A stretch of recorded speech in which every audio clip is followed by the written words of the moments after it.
All rise. Court is back in session. Thank you. You can be seated.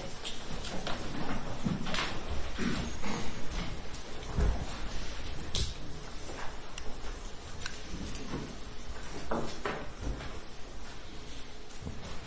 Do you have another witness to call? John Petrofessa on behalf of the people. We're ready to proceed with the court is. Yes. People call Sierra Ramirez to the stand. Thank you. And just, I'm going to recall the case numbers, counsel. So calling case number 24233, I'm sorry, second amended. So calling case numbers 246318 and 246421, people of the state of Michigan versus Carlos Jose Hernandez and Joshua Zuazo. Thank you, Your Honor. John Petrofessa and Andrew McGarrow on behalf of the people. Thank you. Paula Michelle Lawson on behalf of Mr. Carlos Hernandez. And Michael McCarthy, P3016, on behalf of Joshua Zuazo. Thank you. And my understanding is we have one more witness. One very quick witness, then one statement witness. Okay. And then we should be resting. Thank you.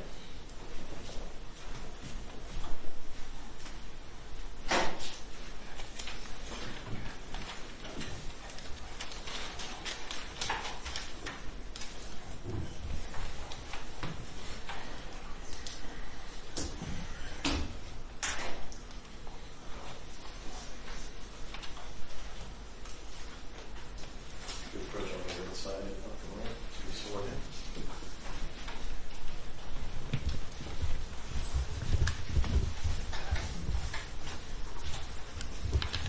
Hello, your name for the record. Sierra Ramirez. Thank you. Can you spell your first and last name for the court recorder? First name Sierra, S-I-E-R-A.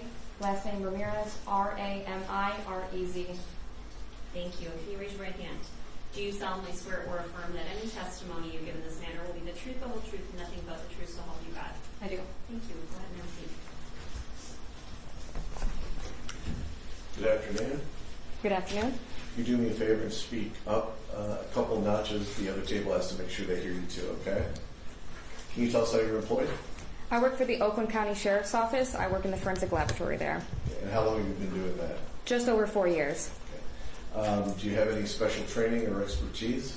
I work specifically in the forensic DNA unit doing biology testing, and I am also a member of the crime scene unit. Okay. Let me direct your attention back to October 11th of this year. Were you working in that capacity on October 11th? Yes, I was. Were you called out to a residence located on Newcastle Street in Rochester Hills? Yes, I was. Were you part of the evidence recovery team that was dispatched there? I was part of the processing unit, yes. Okay. Now, we've already had testimony about the scene, the pictures, and what was found there. So I want to be very specific in directing your attention to just a few things, okay? You indicated that you have training. Have you ever been qualified as an expert in anything? Yes, I have. And what have you been qualified as an expert in? Forensic DNA analysis. And have you testified as an expert? Yes, I have. Have you given your conclusions about statistical profiling? Yes, I have. Your Honor, at this time, the people will move this witness as an expert in DNA collection and profiling.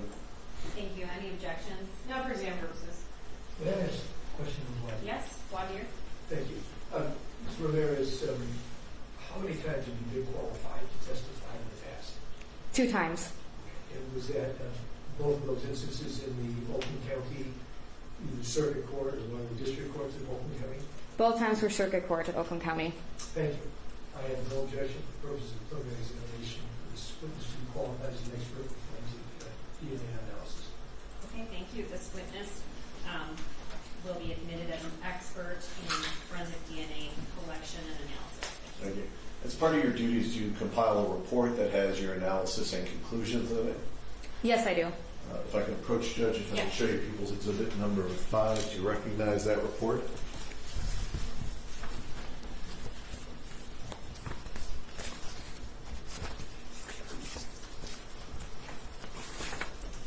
Yes, I authored this report. I want to be very specific. I know there was a lot of things submitted. Some things haven't been tested yet. But one of the things that has been tested, and I'm going to direct my questions to that, is item 172855. Do you see that on your report? Yes, I do. And can you tell us what that item is and relates to what evidence was located? This was one sealed brown paper bag containing 2 large zip tie swabs. Because I was at the scene, I know this was collected from the basement of the house. Okay, and do you know who actually did the swabbing of that set of zip ties? I actually did the swabbing at the crime scene myself. Okay. Did you later do an analysis of those zip ties? Yes, all the processing was done in our laboratory. Okay, and with the samples that you had submitted of known quantities, did you come up with any DNA profiling comparisons that match individuals in this case and those zip ties? Yes, I did complete a profile that was obtained, and I did comparisons to this evidence. Okay. And was one of the defendants' DNA located on that? May I reference the report? Yes.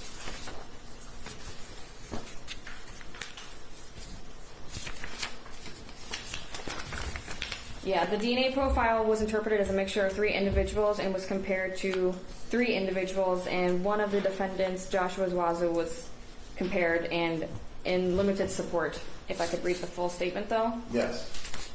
Based on the DNA typing results, it is approximately 50.5 times more likely if the DNA originated from item 172979, Joshua Zuazo, and 2 unrelated unknown individuals than if it originated from 3 unrelated unknown individuals.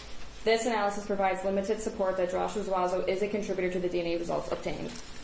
And was there any other identifiable DNA that was found on those zip ties? There was also a comparison to Hussein Murray, and may I read that statement? Yes. Based on the DNA typing results, it is approximately 871 quadrillion times more likely if the DNA originated from item 173030, Hussein Murray, and 2 unrelated unknown individuals than if it originated from 3 unrelated unknown individuals. This analysis provides very strong support that Hussein Murray is a contributor to the DNA typing results obtained. Thank you. I don't have any other questions, Judge. Thank you. I don't have any questions based on that direct.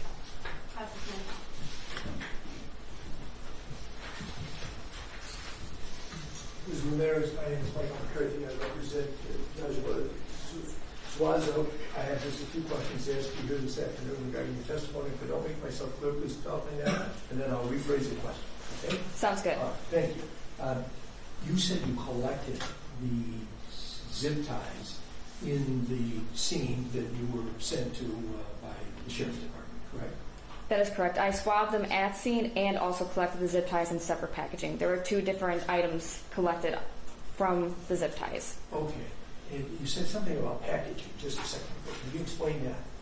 So the zip ties were swabbed, and those swabs were packaged into separate packaging, which is the item number that has been tested on the report. And the zip ties were then placed into a different package with a different item number that was not submitted for this report. Okay. So when you came onto the scene, and I just want to get this packaging clarified, were the zip ties that you observed, were they in a package such as a manufacturer would package an item for sale? Or are you talking about the packaging you did when you selected one of them and took it back to the laboratory? Are you talking about the zip ties themselves at the crime scene? Yes. The zip ties were actually zip tied together to create, it looked like 2 handcuff type zip tie scenario. The pictures might do better justice to me explaining with words. Okay. Well, I guess my question is, were they in packaging from a store, or were they just laying out there, these 2 zip ties that you picked up? This clump of zip ties and the handcuff pattern were on the floor near blood and the victim's body. Was there any packaging? No packaging, no material with it. Thank you. Now, the amount, the percentage or the probability, rather, I think is the proper term, for the 50.1 times likely that the DNA you collected was that of Mr. Zuazo. That's pretty low probability, correct? It's a likelihood ratio, and it was 50.5 times more likely. It is at limited support, and there is a verbal scale on the back to help with that. And I'm looking at that very verbal scale, and I know that we have 0 probability means that it's excluded. 1 to 1.99 is uninformative, correct? May I look at my Oh, report? yes. Okay.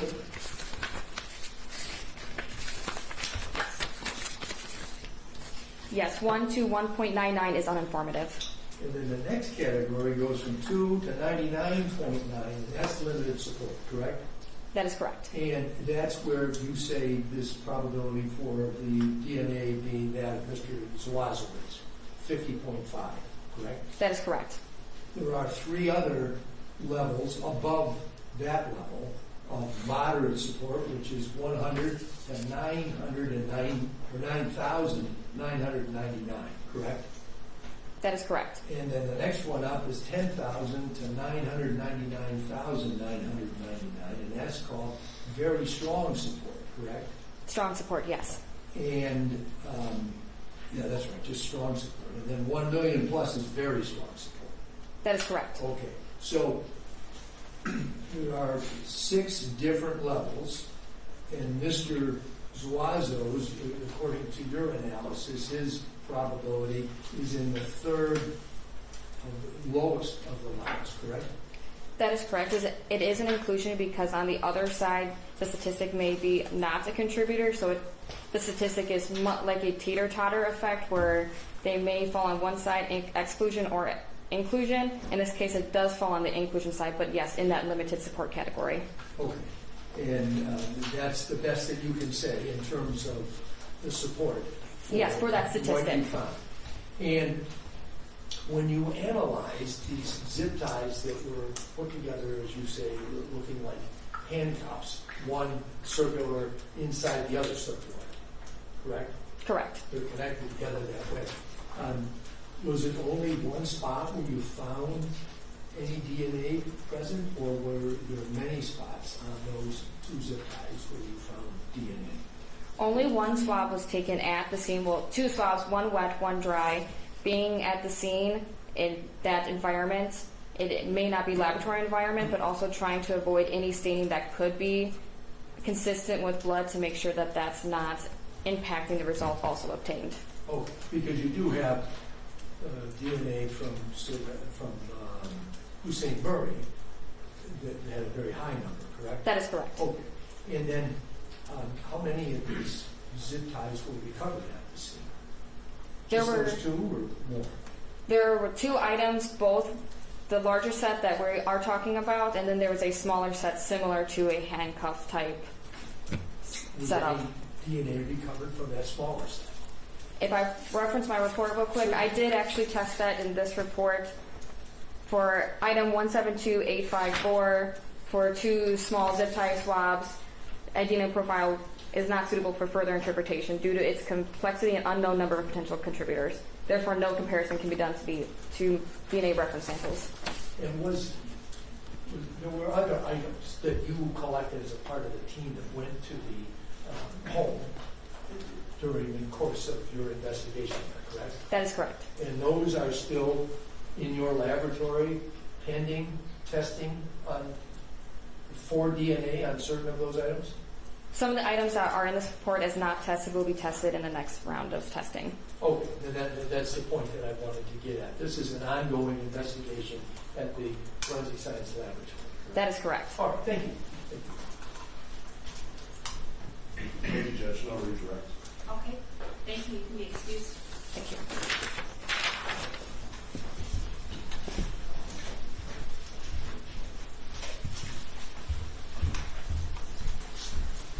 We'll call Wendell Smith. Your Honor. There you go. Yes, thank you.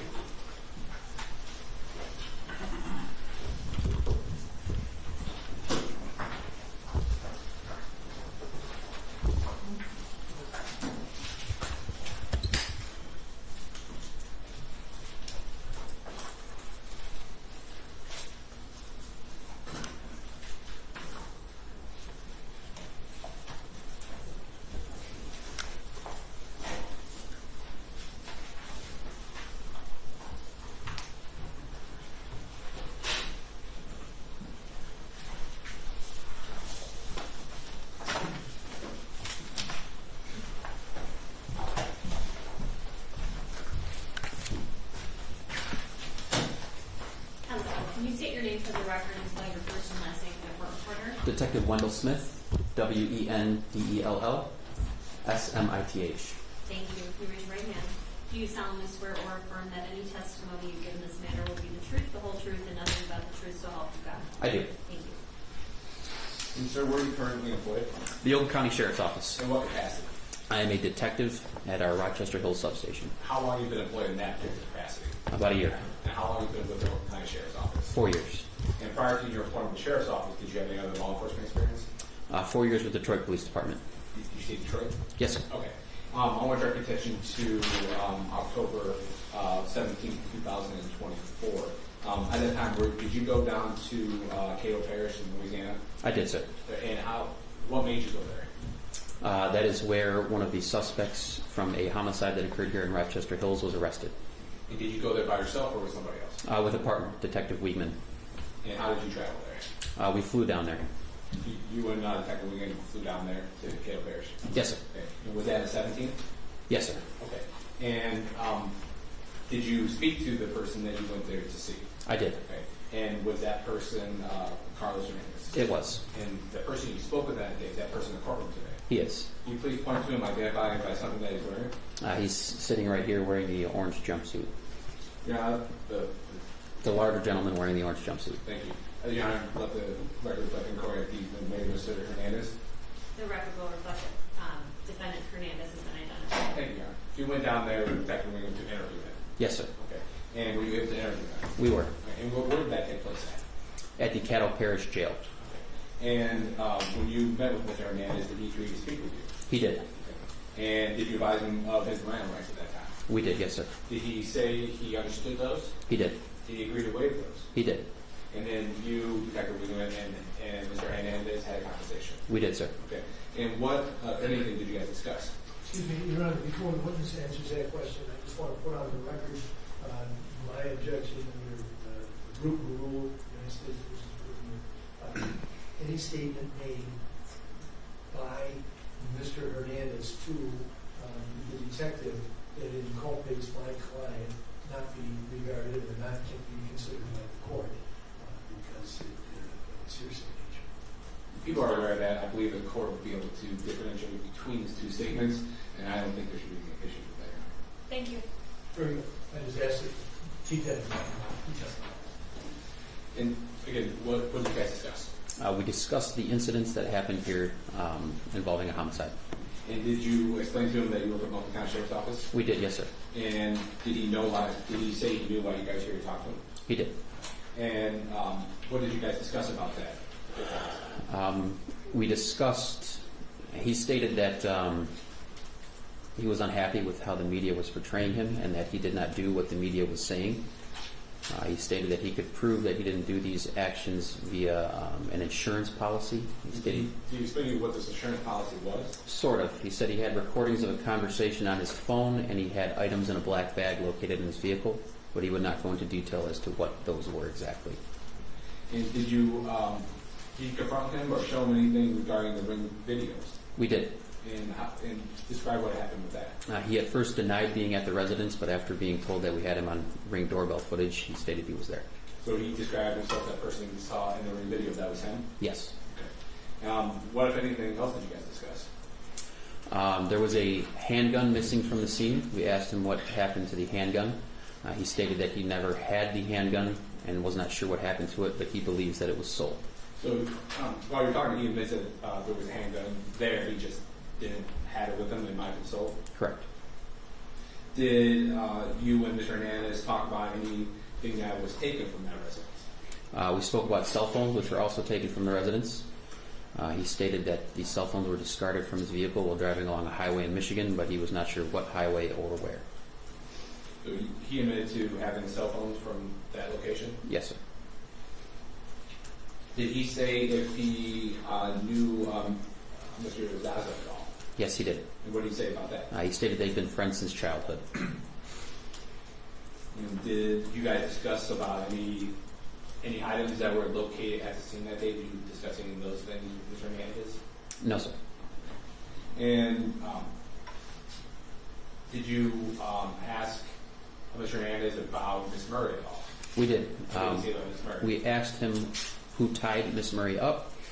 He stated that he did not tie her up and that Joshua was the one who tied her up. We also asked him who struck Miss Murray. He stated he did not remember Miss Murray being struck. So he admits to Mr. Zuazo tying him up and not himself. Correct. Did you guys discuss anything regarding DTE? We did. I asked him where the DTE, I guess we'll call it equipment and paperwork, came from. He stated that there was a third-party individual who provided them with the Murray's address and also provided them with the DTE equipment and paperwork. So he informed you guys there was a third party involved regarding that potentially? Correct. Regarding, yes, sir. And then did you discuss anything about any of the information you had regarding Lowe's or Home Depot? We did. We asked him why they went to Lowe's. He stated that Joshua wanted to purchase zip ties from Lowe's. And then would that be a fair representation or account of the conversation that you and Mr. Hernandez had on that day? Yes, sir. And after speaking with Mr. Hernandez, what did you do next? The next day, we obtained evidence from the Caddo Parish Sheriff's Office. We took custody evidence and drove it back here to Oakland County, where it was then logged by Detective Downey. And based on your knowledge at the time, that was evidence that was obtained when Mr. Hernandez got arrested? Yes, sir. And when you obtained that evidence from that police agency, were they in bags or how was that marked? They were all packaged and sealed in bags with a brief description of the items in the bags written on the bag. And you and Detective Wiegman took that back to Oakland County? Yes, sir. And how did you do that? We drove back. You and Detective Wiegman drove back? Yes, sir. That was the next day? Yes, sir. Okay. And you dropped that off to the evidence of the sheriff's office? Yes, sir. And do you recall briefly what any of those items were that were? There were various clothing items. There was a hat, a couple masks, shirts, pants, a pair of shoes, pair of boots, jewelry, a hammer. I'd have to refresh my memory if you wanted any more than that. Do you have anything with you that would refresh your memory? I do have my report right here, yes, sir. Can you go ahead and take a look at that? And once you're done reading that, if that refreshes your memory, just look at it. Look at me and I have some questions.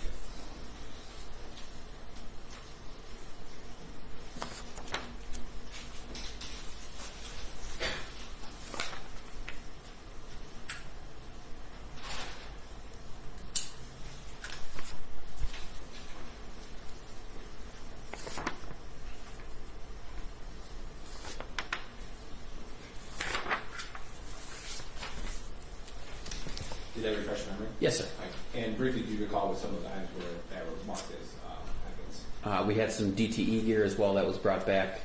We took buckle swabs of Carlos's DNA that was also brought back. There were some cell phones brought back.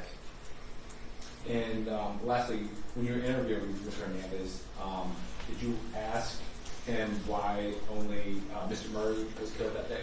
We did, yes, sir. What was his response? When we asked him why only one victim was killed, he became irate and yelled something along the lines of, "What do you mean, why did we kill only one? It wasn't supposed to go down like that."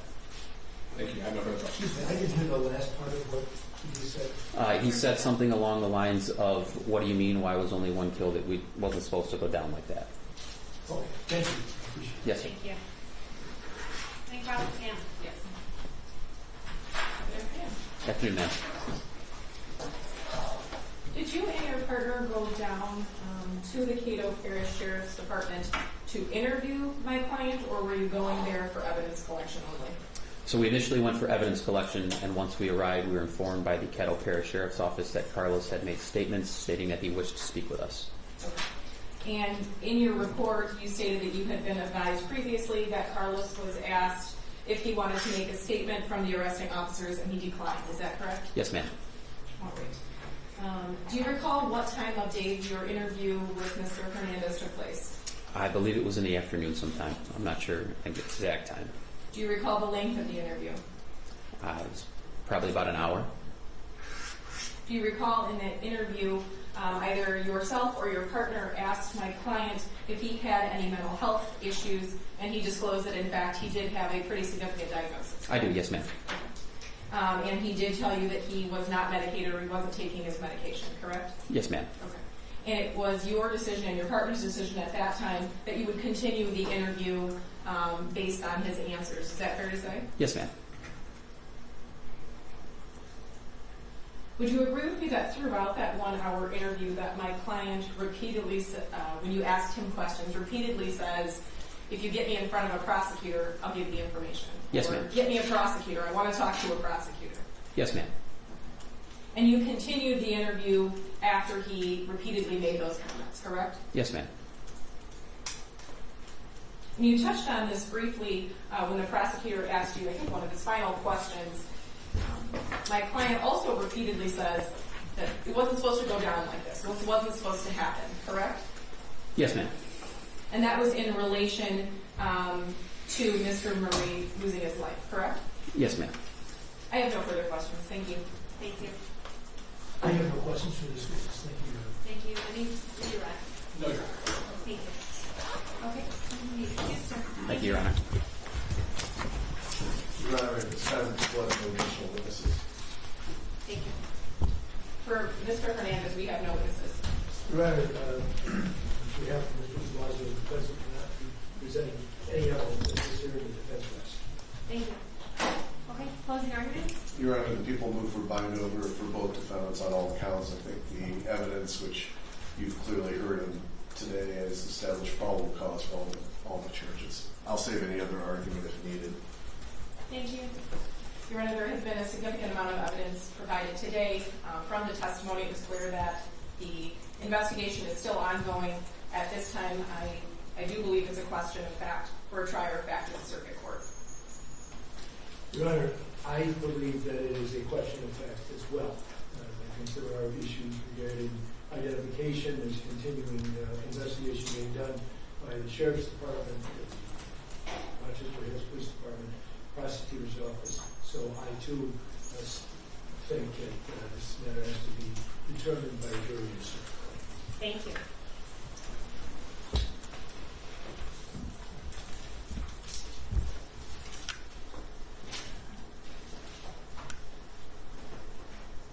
Okay, the defendants have been charged with count 1, homicide, felony murder, count 2, unlawful imprisonment of Hussein Murray, count 3, unlawful imprisonment of Linda Murray.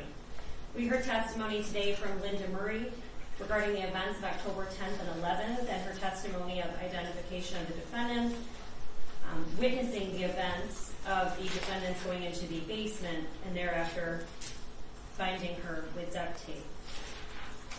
We also heard from other witnesses, including Deputy Copeland, who was present on the scene thereafter. We also heard from Valerie Maya, Dr. Brian, medical examiner, Sierra Ramirez, Detective Wendell Smith. All of these witnesses combined, we have substantial evidence that has been admitted today, pictures, video, etc. And based upon all of the testimony of these witnesses, based upon all of the exhibits that have been entered, this prosecution has met their burden by probable cause standard, and this court finds probable cause that the defendants committed the crime. This court will bind over to the circuit court. Thank you. Thank you, Your Honor.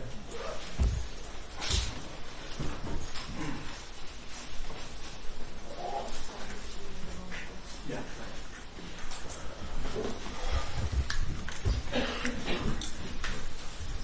Court is in recess. Judge, we have one last matter. The court had scheduled to hear that motion at the end. Wanted to make sure that was Yes, and this is Mr. Zuazo's motion. Yes. Okay, go ahead.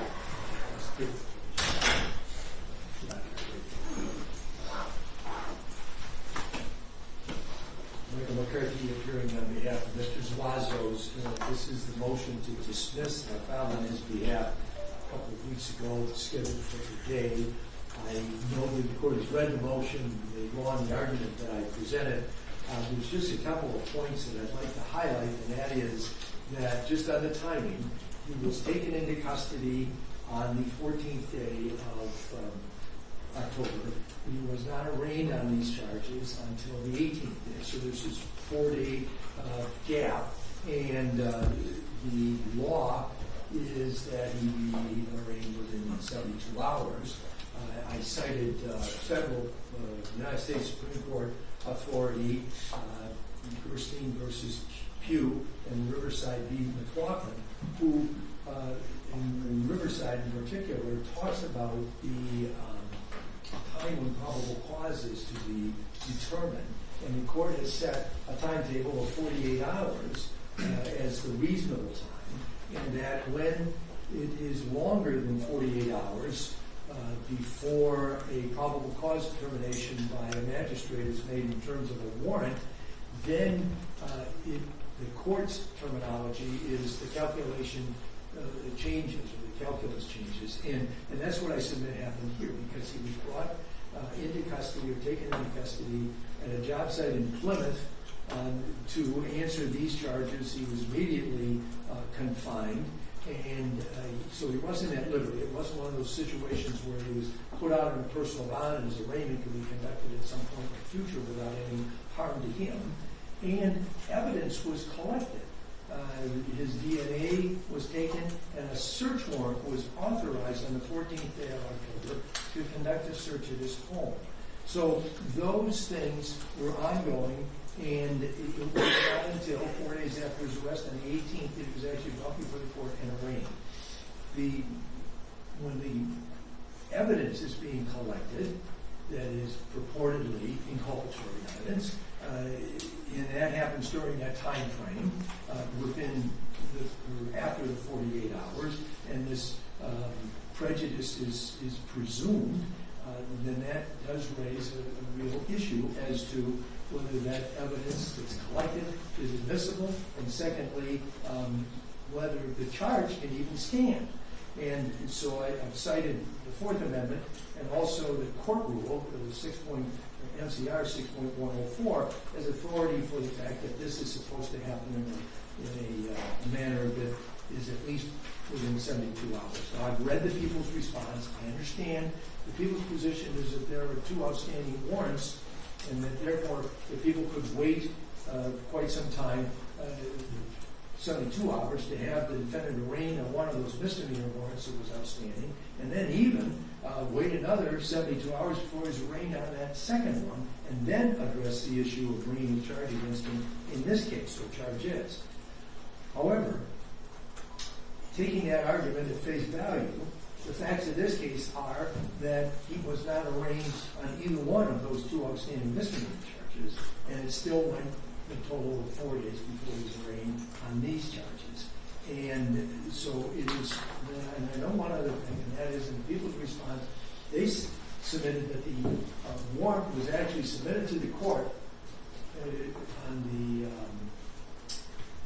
within 48 hours on the 16th, and that the defendant, my reading of the court's register of actions is that it was authorized by the court on the 17th, but the defendant still was not arraigned until the 18th. So it's for that reason, or those reasons, that I'm asking the court to dismiss the charge, the case brought against Mr. Zuazo, and to suppress the evidence collected after 48 hours. Thank you. Response? Judge, the court's aware that I did file a timely written response after this motion was filed. There's really nothing additional to add other than indicating once again that the warrant was issued within 48 hours. There was nothing unreasonable about the delay between that and the court getting him physically here with an attorney to be arraigned. And there's certainly no, I think, at all violation. The other warrants would have kept him in. The fact that he's had no bond this entire time shows he wasn't going anywhere, even if he was arraigned the second he was arrested. So there's also no type of remedy I've ever seen, or cases wherever a murder case has been dismissed under a search situation like this. So I don't think there's a violation in any way. It's certainly not unreasonable, and I think the motion should be denied. Thank you. Anything else? No, Your Honor. Thank you. Okay, with regard to the motion before the court finds that there was no unreasonable delay The defendant had additional warrants out of other jurisdictions. It looks like there was a warrant out of the Taylor Police Department and the Ecorse Police Department. This is a murder case. These charges are extremely serious, and I don't believe that there was any unreasonable delay. So for that reason, your motion is denied. Thank you. Thank you. Judge, just one last housekeeping. This is the first time I've ever appeared before you. Will the court issue a written order on this ruling, or should me and Mr. McCarthy write one up to present to the court right now before we leave? We can check. It's really whatever you guys, I can draft the order, you guys can draft the order, you guys, whatever. I can draft the order, you can draft the order, it's whatever. If you could draft it, that's I'll great. draft it, okay. Thank Thank you, you. Judge. We just raised that. I joined with Mr. Pecatessa before the legal jurisdiction of the case after it's gone over. Thank you. Thank you. Off the record, the court is in recess.